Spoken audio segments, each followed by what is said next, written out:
যে কোনো সময় কারো হঠাৎ করে মাথা ব্যথা করতেছে, খেয়াল থাকতেছে না, প্রথম কাজ হচ্ছে একটু পানি খেয়ে ফেলা। কি কাজ করা?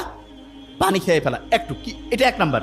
দুই নাম্বারে যেটা, আমাদের ব্রেনটা কিন্তু অক্সিজেন দিয়ে চলে। কি দিয়া? অক্সিজেন। আমরা প্রতি মুহূর্তে অক্সিজেন নিচ্ছি। কাউকে কি বলতে হয় যে ভাই অক্সিজেন নিও না, মরে যাবা? কিন্তু বলা লাগে? আল্লাহ অটোমেটেড একটা সিস্টেম করছে। তবে হ্যাঁ, একটা ভালো জিনিস আছে, সেটা কি?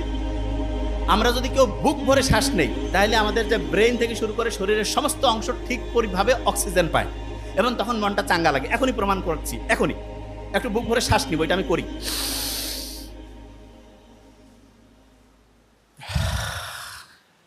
নাক দিয়ে নেওয়া লাগবে কিন্তু, হ্যাঁ।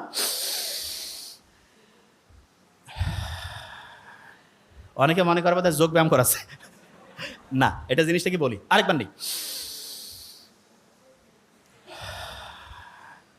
আচ্ছা, ইসলামের দৌড় প্রতিযোগিতা, এটা ইসলাম খুব দৌড়কে উৎসাহিত করছে না? মোহাম্মদ সাল্লাম দেখা যেত যে আয়েশা রাদিয়াল্লাহু তাআলা আনহার সাথে হচ্ছে দৌড়াইতো মাঝে মধ্যে। দৌড়াইলে কিন্তু এরকম বেশি পরিমাণ শ্বাস প্রশ্বাস হয় এবং তখন আমাদের ব্রেন ঠিক পরিমাণ অক্সিজেন পায়। তাহলে এই যে দৌড় প্রতিযোগিতা, একটু একটু দৌড়ানো, এইটা হার্টের কোনো সমস্যা না থাকলে, অন্য কোনো প্রবলেম না থাকলে, এটা আমাদের ব্রেনের জন্য ভালো না খারাপ? ভালো। আচ্ছা, আমরা যে নামাজ পড়ি, নামাজে আমরা সেজদা দেই না? সেজদা দেই।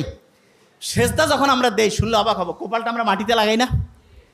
বিজ্ঞানীরা দেখতেছে যখন আমরা কপালটা মাটিতে লাগাই, যদিও এটা নিয়ে একেবারে প্রমাণিত না, কিন্তু ধারণা করতেছে, তখন হয় কি আমাদের এই যে এইখানে প্রিফ্রন্টাল কর্টেক্স আছে না এবং হিপ্পোক্যাম্পাস, যেই দুইটা ব্রেইনের রিজার্ভের মেইন জায়গা, পড়া মনে রাখার মেইন শক্তিশালী অংশ, সেই দুইটা শক্তিশালী হয়ে যায়।